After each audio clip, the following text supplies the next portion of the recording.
Here. Ms. Greenwell. Here. Mr. Kalina. Are there any conflict of interest statements?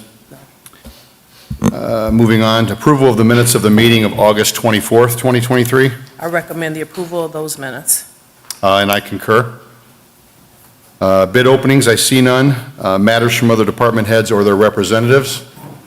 Mr. Button, good morning. Yeah.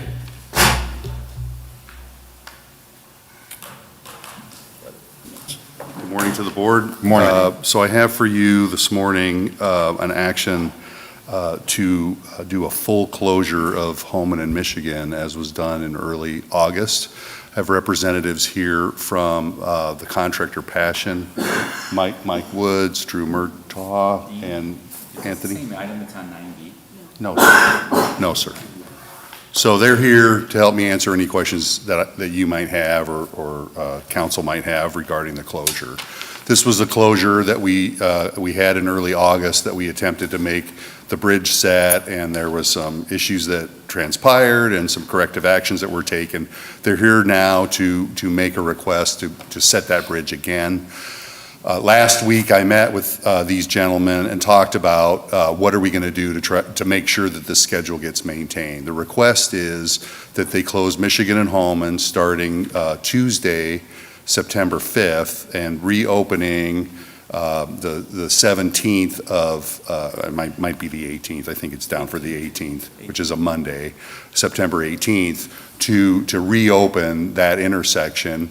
Later on, you'll have an action on a partial closure of the same intersection following this full closure. And so we met last week and we talked about making sure that they had all the materials ready, what sort of risks there were in the schedule to make sure that they've accommodated for that in this schedule. Drew and I are going to make daily communications at the end of each day to make sure that they're still on schedule with their setting. We reviewed their plan. They gave me the detailed plan of how they were going to construct these, they're called air bridges, across the street to avoid any utility sort of conflict or impact that they might have. So they're basically building a bridge over the utilities to make sure that they don't get impacted at all.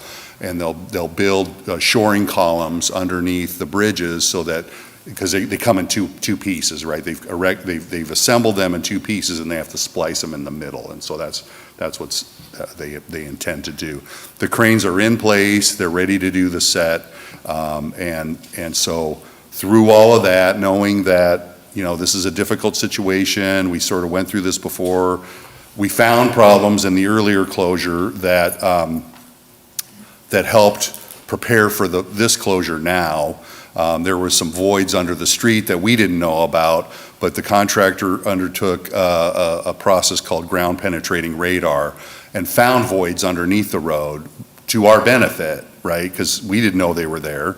And so those voids were, the street was opened up, the voids were filled and compacted, and they'll be put right, or I think they're already put right in the meantime, so that they don't have a problem when they go to set the bridge, particularly the shoring piers that go in to support the bridge across. So we've reviewed it. I feel confident that they can meet this schedule based upon everything that they said. The only risk that we know is severe inclement weather, right? It's something that we can't control at all, right? So if there's a tornado or heavy thunderstorm, light rain, they're telling me that won't cause a problem. They'll continue to work through that area. They're working definitely Saturdays to make sure that this work gets done. And so engineering recommends approval of this action. So, Council? yeah, from the administration standpoint, here's the thing. We had the same assurances last time that the street was going to be, here it's going to be closed for 7 days or whatever it was. And it was closed for sure.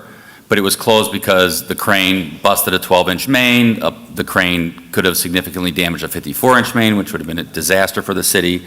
And people got to complain to the administration, not to the contractor, I'm sure as much, about the closure of the street. And we got to hear about how kids couldn't get to school and this and that, and we knew it was going to be closed for that time. Look, this is a great project for the city. We're all in support of the project. The issue that the administration has is to make sure that the inconvenience to folks is as minimal as possible. Unfortunately, in this situation, we don't have that because we already had the inconvenience with no work being done because of what happened with the crane. This time, I'm sure Passion is ready to do their job, and they've looked at it properly this time around, or their engineers have, or whoever's letting them know about the crane is now has the plan corrected, right? What I would like to avoid is a situation where they go over the amount of time they need. I get inclement weather, I get things happen. So what I would like to have happen is that, number one, if they do need additional time, they come before this board immediately, basically next week, right? They'll know, I'm Right. sorry, wait, starts the 5th. They'll have 2 opportunities to come before the board. Right. They'll have next Thursday and the Thursday after, saying like, hey, we ran into this. We just need communication so that we can then get it out to the public and say, here's what's happening. Secondly, it'd be my recommendation that Passion be notified that if they don't let us know they need more time and they go over, that they are aware that they are subject to a fine for closing the road without authority. So, and that of course is up to $2,500 a day. It's in the city code. So I just want to let them know that they are subject to that, and that we assume that they're not going to have to worry about that. But I just do want the lines of communication open so that we're not in a situation where we can't let people know if it's going to go over. So. Agreed. I mean, communication is key, right? Right. We have no problems coming here next Thursday and saying, hey, listen, we had a day of lightning and rain, we lost a day, we need a day. I mean, that's construction. So, no problem there. Thank you. Absolutely. I think that's all we can ask for. It's the unknown that really hurts us, obviously, because we can't let people know what's going on. Correct. And they, like Kevin said, they tend to blame us or the mayor's office, not you guys, unfortunately. So I'm good with that. Should that should be in the part of the I mean, it's already recommendation? inherent. The code Okay. allows us to fine them if it comes up. I think I would, Dean recommended approval. That's great by us, by me. Okay. And the law department. So as long as they know that they're subject to the fine and I think they've acknowledged that, then we're good.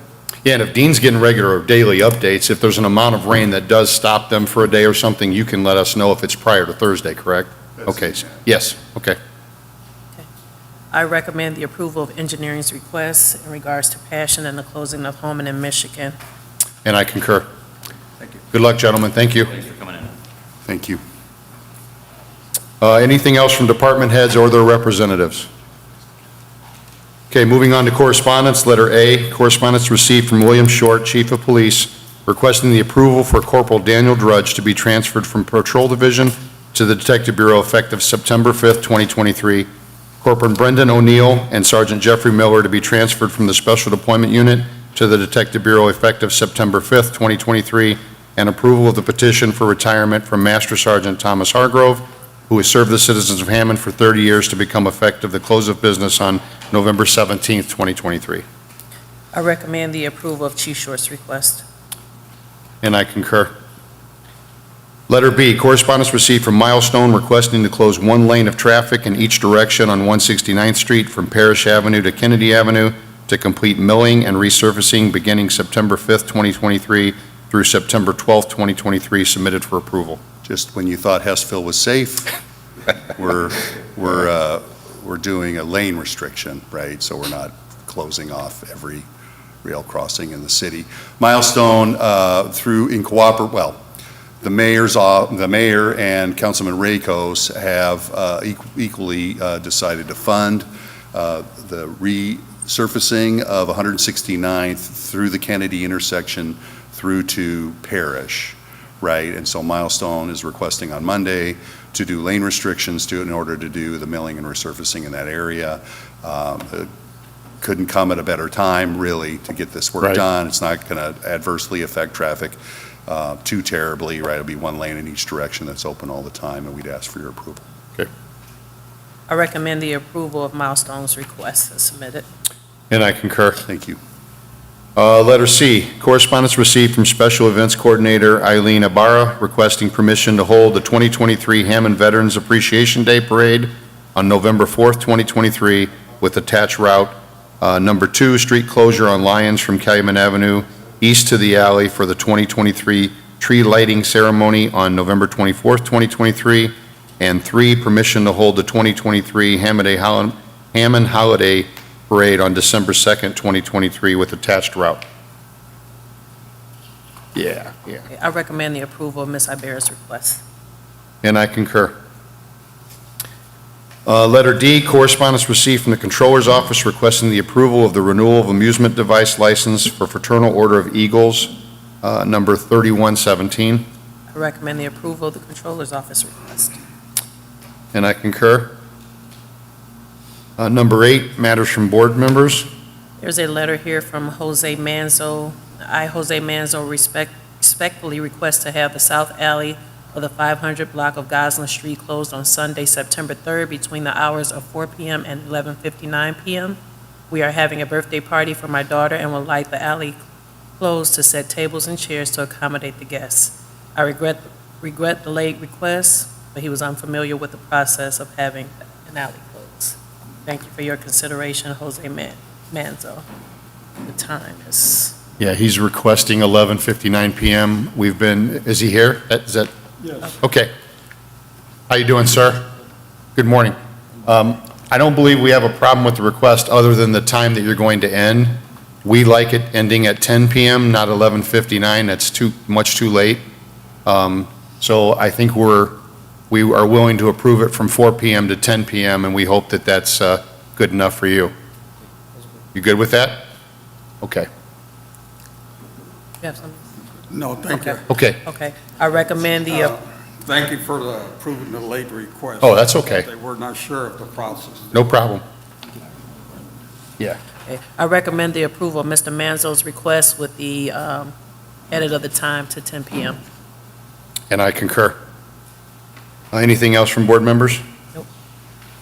Okay, number 9, new business. Letter A, resolution establishing a policy and procedure for the writing off of bad debts, uncollectible accounts receivable, or any adjustments to record balance in accordance with Hammond or Indiana accounting and uniform compliance guidelines. Good morning to the board again. This is a request from the State Board of Accounts that the city adopt an official policy regarding bad debts. It'll be controlled by the Controller's Office, and they will report to the board when they declare a debt bad, I think quarterly or something like that. And Okay. but I want to make sure that the implementation of the policy, of course, will be with the department, but the setting of the policy will be with the board. So that's Okay. what the point of the resolution is, and we've worked with the Controller's Office on this. I Gotcha. request its approval as presented. Okay. I recommend the approval for the bad debt write-off as submitted. And I concur. Letter B, right-of-way permits received from engineering for Passion, requesting a partial road closure of Michigan Street and Holman starting September 18th, 2023 through September 30th, 2023. Michigan Street will remain closed while single lanes northbound and southbound on Holman Avenue will be open. Second first, similar to the first. It's a partial closure that the contractor's requesting, so there'll be traffic allowed through so that they can complete their detail work on the west side of Holman Avenue. So they can bring traffic through, but they still have to complete the finishing of the bridge Gotcha. installation. And so we're just asking for a lane restriction, and Mike Woods and Drew Murtaugh and Anthony are all here in case there's any questions I can't answer, sorry. Thank you, Dean. I recommend the approval for the right-of-way permit as submitted. And I concur. Thank you. Letter C, notice of violation hearing for property located at 3950 Johnson Avenue.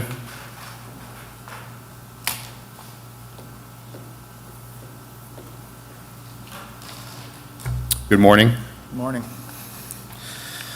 All right. The property was inspected on July 20th, 2023. During the inspection, it was discovered that the property contains an illegal basement apartment, and the apartment is in violation of IRC Code 3051, the minimum height, ceiling height only measured at 6'8" under the 7-foot requirement. IRC Code 3171, dwelling unit separation. There is not a proper fire separation assembly between the first floor and the basement. IRC Code 3101, emergency escape and rescue. The property has glass block windows around the basement, so it'd be impossible to escape the basement in the event of a fire. HMC code 15003. There were no permits to account for the creation of the basement apartment. And then zoning does not allow for a 2-unit dwelling in that area. I have spoken to the owner during the inspection. I haven't heard from them since then, but they had initially communicated to me that they needed to change the billing of the water in order to reflect a single-family home, and that's how we found the basement apartment. And I explained to them that that would not be changed until the apartment was removed. But I would just ask the board to affirm the removal based on this findings. Is there anybody here from 3950 Johnson? Anybody here on that address? So, I just wanted the board to know that, and this just came up recently, the importance of issuing the findings in order on these violations. Those are recorded. And just recently, in fact, yesterday, I got an email from an attorney asking about what the findings in order were because the property was being sold. And so I can't let the board know how important and thankful I am that these findings and orders are entered, because it does end up down the road when someone sells it, it comes up on the title report. And it lets them know you can't have, it was a cut up, or you can't have a basement apartment. And so I would encourage the board to continue to issue findings and orders, take this under advisement, issue the findings and orders next week unless they've already been prepared. I'm not sure if Chris didn't, you already prepared them? Yeah. Great, I'd request that the board review the findings and order and approve them after they've done that based on Chris's representation. But I just wanted to let you know kind of a real world, practical example of the importance of them. So, thank you. Somebody is living at the property, but the mail did come back unclaimed, so I don't know if they were notified, but I guess it came back unclaimed. Okay. So I don't think we need to have any more hearings regarding it, but if they contact me again, I'll let them know what has transpired today. Okay, so the expectation today is to approve the findings in order to remove the apartment, is that correct? Yes. Okay. And they've been notified of today, they have notice? Well, I told the owner in person when I was doing the inspection, but the notice came back as unclaimed. Yep, so, Yeah. for the record, Chris showed me that there is a certified mail that went out and it Okay. went unclaimed, so we have notice to the owner. Gotcha. I recommend the approval of the removal of the findings and orders as submitted. And I concur. Thank you. Letter D, business license, late fee appeal, foreign local brewery, tap room 489 Fayette Street.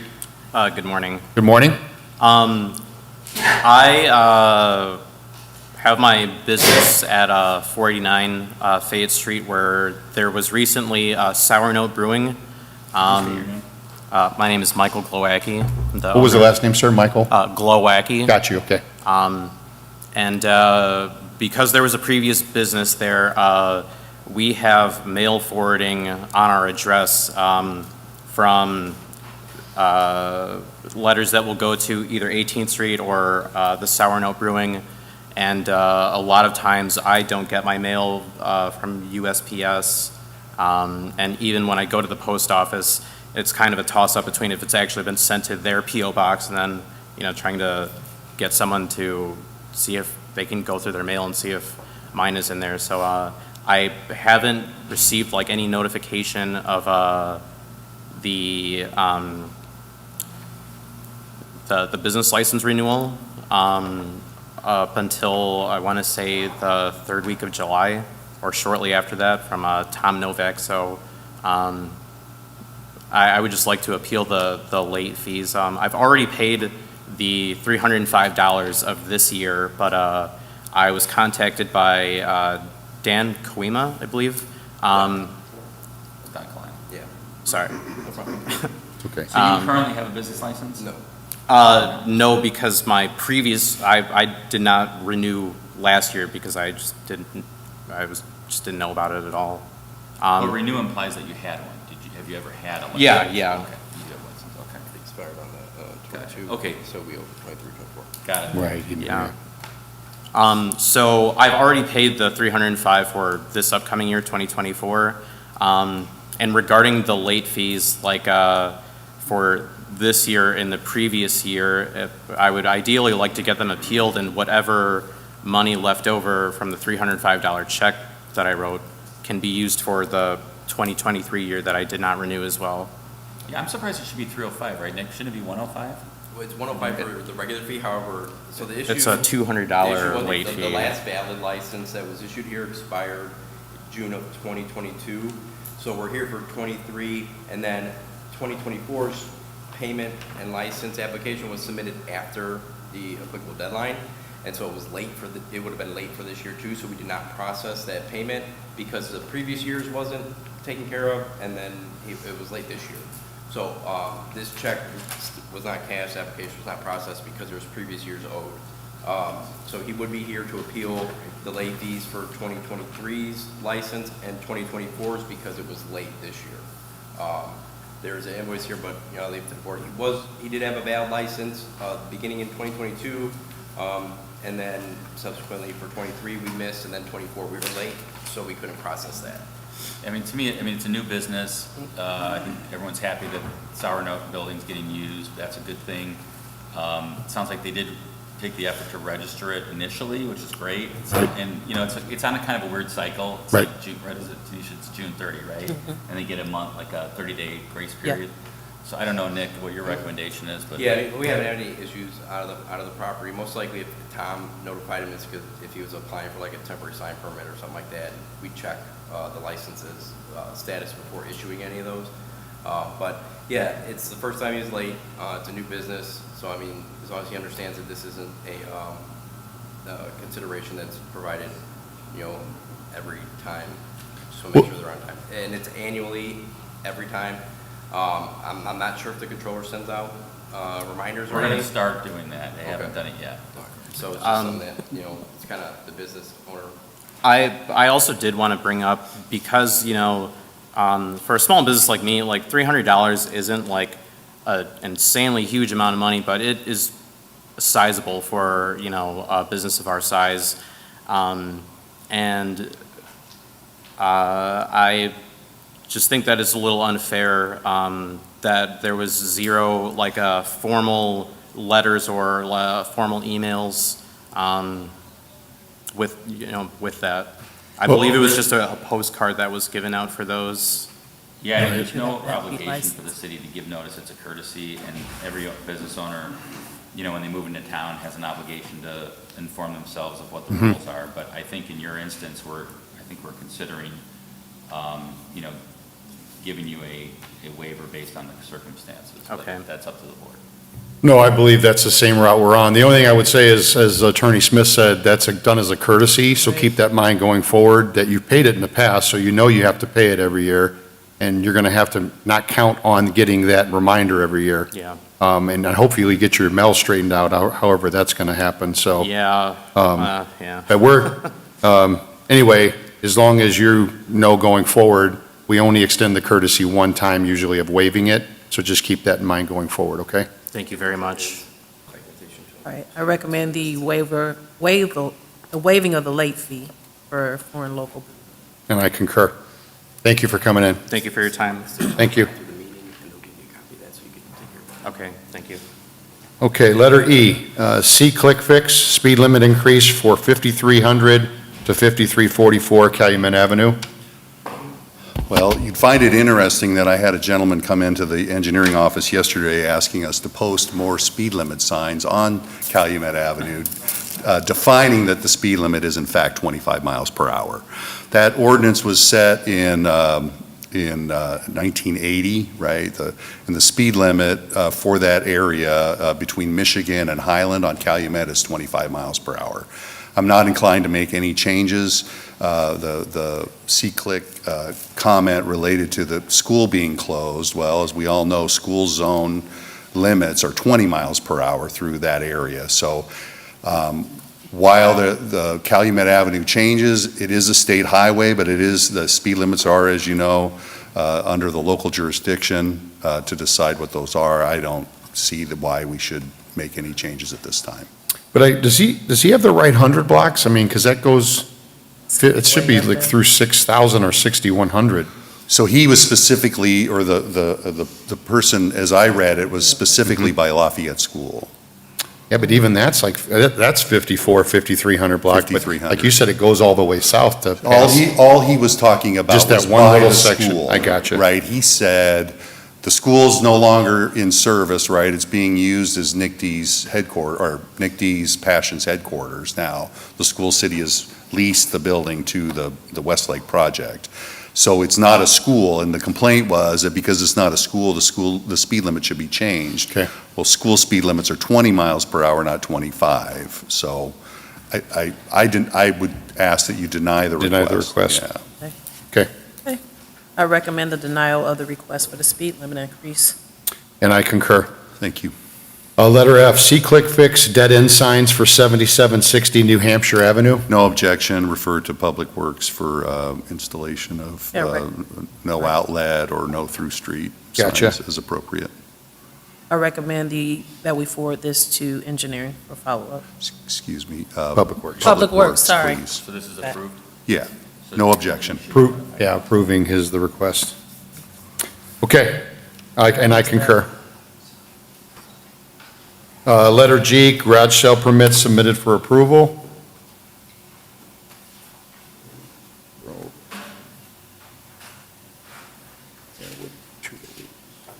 Two days. I recommend the approval of the garage sale permits. And I concur. Number 10, old business, letter A, status 847 117th Street.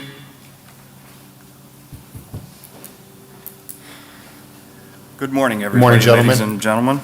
I would, if it's all right, wanted to submit something I had written at 4 a.m. It's going to be Could you, I know we know you, but could you just for the record state your name? Michael Triana. Thank you very much. Yes. Your Okay. Bryce Sears. Thank you.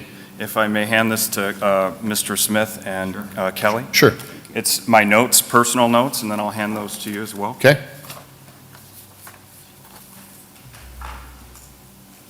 And I'm going to try to be brief because this seems like a short day. That's a good thing for everybody.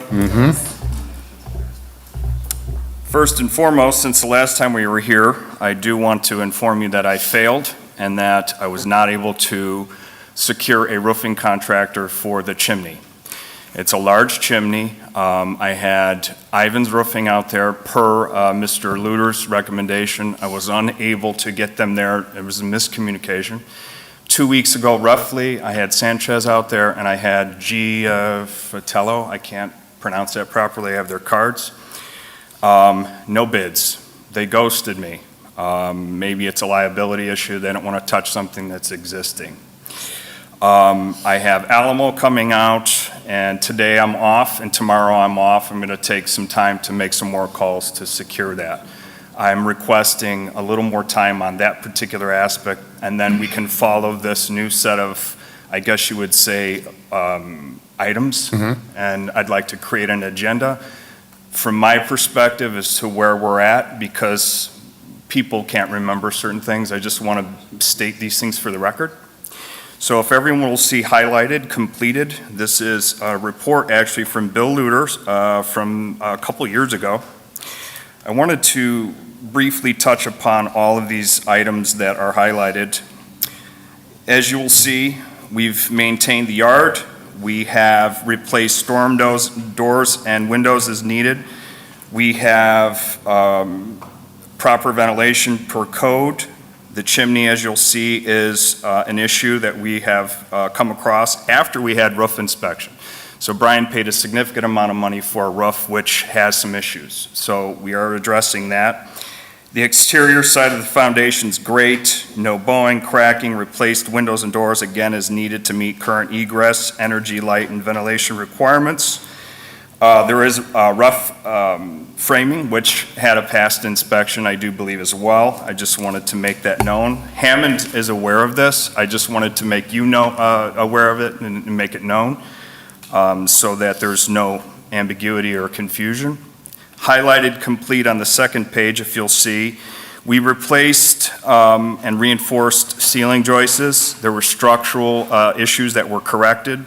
Frame exterior walls is needed to accept R19 insulation. We are going to hire immediately after the roof, as mentioned previously, that insulation company which is on record for under just $10,000, which is a steal. So we're going to be doing that. Electric was brought up to code, and I do believe Brian had a rough inspection in the past. That had to be updated, and I had Master Systems out there this spring, which you'll see a little bit further down. Brian paid an $11,000 fee to them to finish that. And last time I was here, Bill Luter had mentioned a lot hadn't occurred. He's right, and that overall nothing has occurred. But in actuality, we're at turtle pace, so things have occurred. I just wanted to clarify that Brian has spent some money, and he has made a serious attempt based on the income. Inflation has hit us personally, I gotta say, not to make excuses, but that's legitimate. Also, to get off that and go and stand point, I apologize. So I am a licensed plumber. I'm gonna be re-pulling a permit under my company when we get to the plumbing, which will be just after the installation. And before finishes start, we're gonna finish all the mechanicals. So as you'll see, the finished work here that is not highlighted, these are pretty much essentially finished items. From wall coverings to access panel for the attic, our insulation, R38 insulation, which is gonna be addressed.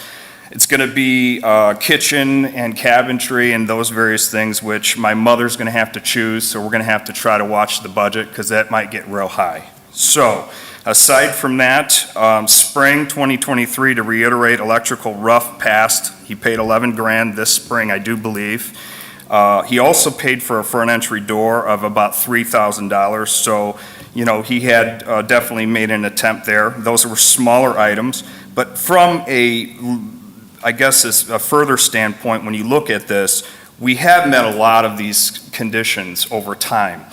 Hammond's been very gracious to our family, and I want to state that we are grateful for that. Patience has been fantastic, so we really can't complain. And then, yeah, if you'll see late summer, roof repair, mechanicals will follow fall. Insulation, HVAC system, for the record, is going to be quite considerable. We're at 20 to 26,000 just for that. Fall additional plumbing, of course, I'm doing it, so I'm going to try to save. And then again, it's those finishes and the aesthetics, which I'm sure my mother and my sister are going to try to really make expensive. And then spring, I'd like to be landscaping that. And then I'm thinking $82,000 to finish the project.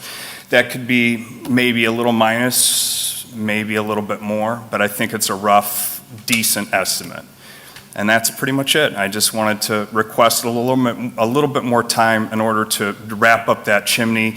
It's right on a valley. It's a roof system that's metal. That's out of my scope. I can do the carpentry, but I think we're gonna just hire it out and do the whole job. And that's it. I'm thinking that, given the timeline that's been presented, Mr. Luter was here, he confirmed that about the inspections being passed, which is great. If we could set like a late fall, early winter status, maybe like a November. November 9th? I won't argue with that, but I was prepared to come here every 30 days. Well, It's not a you problem. guys schedule. Yeah.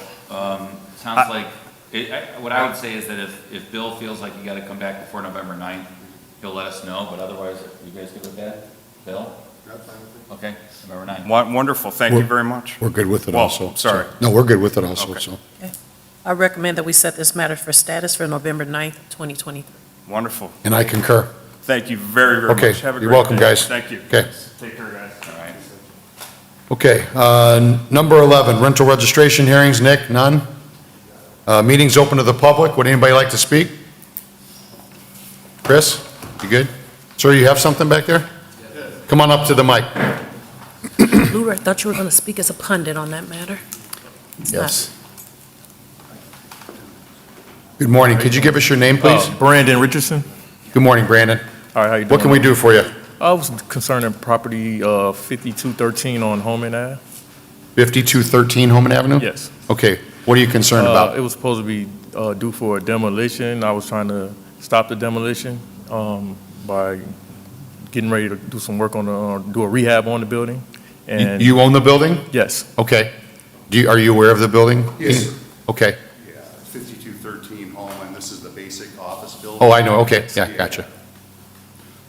How long have you owned it, sir? I purchased it, I believe it was October, November, somewhere. Of last year? Yes. And then what's your intentions if you were allowed to refurnish it? If I was to be able Rehab to it? rehab it, it would be more so if it's zoned for at least residential, if not office spaces and retail, somewhere up in there.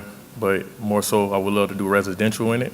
Okay, and if you were allowed to do that, what kind of time frame would you be looking at? The contractor that I'm dealing with, he wanted to start when they were going to finish the street area, but from what I'm told, they need me to finish what I'm doing first in order for them to do what they're doing. So, Which is what, getting the approval? far as, no, they can't do some type of work that they're doing on the sidewalk over there where my building is. So I guess I have to do what I have to do first in order for them to do what they're working on. Okay, So just to set out where we are from a legal perspective, the building has changed hands several times. The building is under a valid demolition order that the board issued in November of 2021. Mr. Richardson has been in contact with the law department. So has his lawyer, Mr. Pearson, called me yesterday. I talked with him. I talked with him through it. I know that Kelly will report that he's given Mr. Richardson his, is it Richardson, I'm sorry? Yes. Yeah, the Zone Pro notes. I think Dean's going to speak to a report, a structural report from Hassey. It's the city's opinion that the property, well, two things. One, if there is an issue with notice to Mr. Richardson, it would have been the obligation of the prior owner to notify Mr. Richardson that it was under a demo order. Whether that happened or not, I don't know, but that would be between Mr. Richardson and a prior owner. There's an obligation of owners to let purchasers know that it's under a demolition order, okay, when they sell it. gotcha. Secondly, based on the condition of the property, which I'm sure Mr. Kearney and Mr. Button are going to go into, we have a significant concern that the building is unsalvageable. You may recall that the board also, about 2.5 months ago, maybe 2 months ago, issued an emergency order Yes. on the property, which Yes. allowed Mr. Button to enter the property to determine whether or not it was going to impact the vaulted sidewalk issue that's going on, because there was something that was affecting the project, and I know Dean and Kelly will talk to that. Good morning, Kelly. Mr. Richardson? Oh, you don't. There's several issues that are going on with this property that, including the report from Hassey Construction about it's unsafe to enter. It also has a huge amount of asbestos in the basement and ceiling tiles. And since there's basically a notice that it's not safe to enter, the state is going to require us to treat the building as it is fully contaminated, ceiling tiles or whatever on each floor. So the demolition is going to be very long and very expensive. The basement of this extends, I'll let Dean go further, extends past the sidewalk into the street. That would have to be filled, walled, constructed to be able to finish the street and the sidewalk. So it seems beyond salvageable and with a reasonable amount of money. I'm not trying to avoid him from getting the opportunity to do it, but everything that we have indicates that the building is unsafe to enter, unsafe to work, and is basically should be condemned. It has been already. Has been already, yes. So a couple months ago, I came before this board and asked for an emergency order that, to have Mr. Kearney issue an emergency order to enter the building. During the course of our construction, we found that there was major subsidence in Holman Avenue that was not uncovered until we removed the surface asphalt and concrete. There was a very large void that was occurring underneath in front of Basic. And so that was my impetus to request from Mr. Kearney entry into the building to determine what was going on, because the sewer lateral was collapsing and we needed to investigate that. And so when we went inside, we found that it was the floor was extremely soft. You could on the first floor it was spongy as you walk through, alarmingly so. The basement had about 4 inches of water at the time, and the ceiling joists on the first floor into the basement were collapsing. And so the building, plus there is rainfall coming in and has been for a very long time from the roof. So the ceiling, the roof is not secure or tight. The building is in horrible condition. So I brought this to the attention of the building department to figure out where we could move forward on that. And so that's why we're here, and we needed to move forward with the demolition in order to fix the problem in Holman Avenue and then continue with our construction. Thank you. And this is just public comment, right? So Yeah. I don't know where we're at right now, but, there's a valid order. So I think you can take Mr. Richardson's comments if you want, give him any direction you'd like, but I mean, the legal status of this is there's a valid demolition order. The city has the obligation, or at least it has the belief that it should move forward with that, or valid demolition order. I know Mr. Kearney's been working with the demolition contractor, JM, to get them the permits that they need, and the intention is to move forward. Mr. Richardson, I felt bad for what situation he's in, but I would encourage him to talk to Mr. Pearson, his attorney, as to what steps he believes he can take. I mean, I can't give him any legal advice. We think we're on solid ground.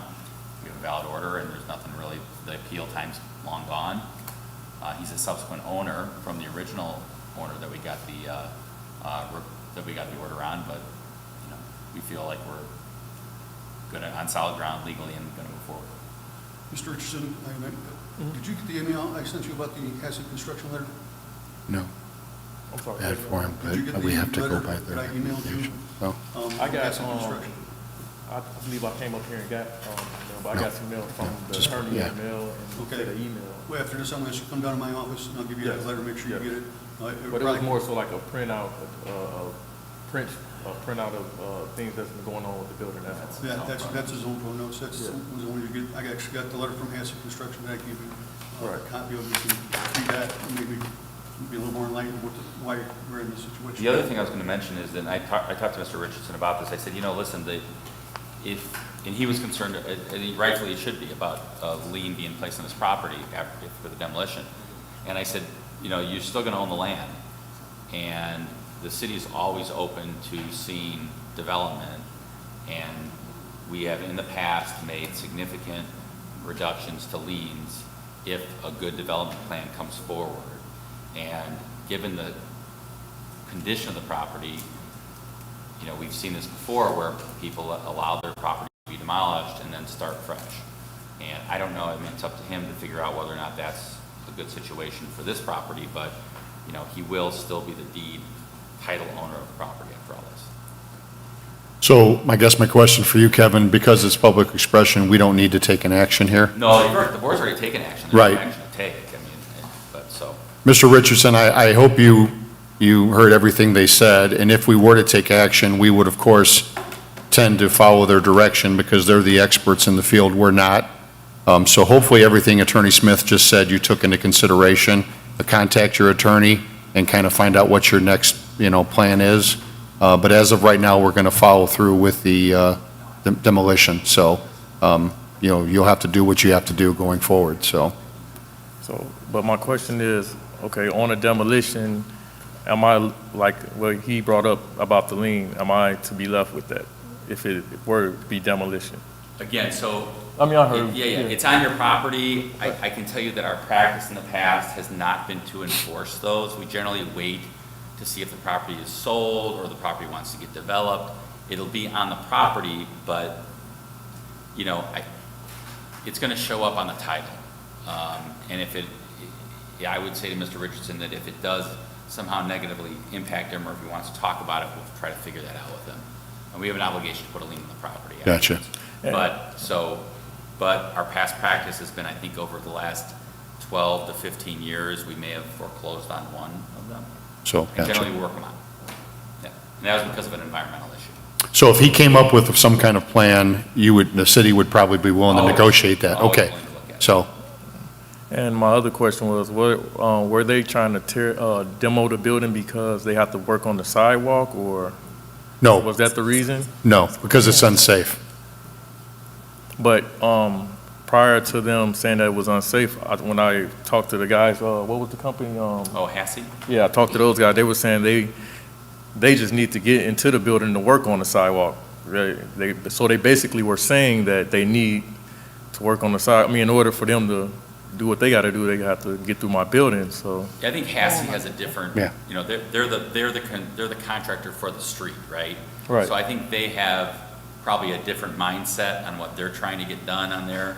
It is all happening at the same time, but I can tell you, like, we did the demo order on this property, and there's been a file on this property well before Is it that street project. Is it two separate people, like Hassie and someone else? Hassie is a private company, right? That's doing the sidewalk. That's doing the construction project on Homan Avenue. They're the contractor. But they can't work subcontractor. on the sidewalk unless they get into the, I I don't mean, know. unless the building is torn down, basically.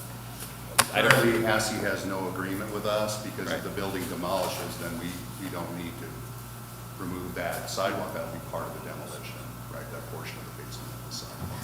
yeah, I mean, So right now, we have no agreement with Hassie to remove. The demolition orders were set long before the Home Avenue project started.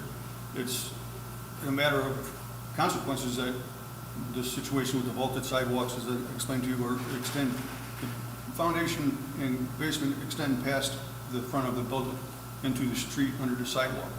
One of the initial intent was to get in that building and see what they could need to do to shore that up so it would support the sidewalk in the street. under the emergency order. Right. But the original order was, I mean, I remember this going back. There was a concern, the neighboring buildings were getting water. Right. They believed it was coming from basic, because at that time it was like a foot or 2 feet of water, I think, in the basement. So it's been an ongoing issue ever since it's been vacant. It went up on tax sale, someone bought it on tax sale. I don't know if that's who sold it to you, but, you know, it's just been a problem building for some time since it became vacant. I forget when basic moved out of there, but I want to say it was probably 7, 8 years ago, probably. I just feel like what he thinks is happening is Hassie has to get in his building to finish work. That's why it has to be demolished, and that's not the case. That's my question. No, I got you. I know that's what you think, but I mean, I'm just going off what they told me. I got yeah, you. and we have not given them any direction, like, you need to get in the building to fix, because we're going to knock it down, and then you're going to, that's not the case. I mean, there's been an impetus to get this building down for a while, and because and it's been under a demolition order for a while, almost 2 years, right? Right. But because, or I should say, it's all come to a head kind of at the same time. Maybe that's the best way to put it. And we always are very careful about making sure our demo orders don't expire. You know, we want to get this thing down before Right. the demo order expires. So that's another thing. It's happening all at the same time, but the purpose of the demo order was not because of the Homan Avenue Straight project. I guess Gotcha. that's the best way. Okay. Hopefully that answered your question, Mr. Richardson. I mean, it didn't. I got mean, you. I understand what he's saying, but it didn't. Okay. And I did have a whole plan of going about fixing the building, because I mean, I do have the resources for it. And Kelly, is that something you can speak with him after the meeting about? Okay. So move down to my office, I'll show you a letter, that'll help explain some of the situation from Hassie. Okay. Thank you, Mr. Richardson. He'll take you downstairs and give you a better explanation. All right, thank you. Y'all. Thank you. Thanks a lot. Kevin. Anybody else in the public like to speak? I'm good. Good, Chris. Okay. I recommend that we adjourn. And I concur.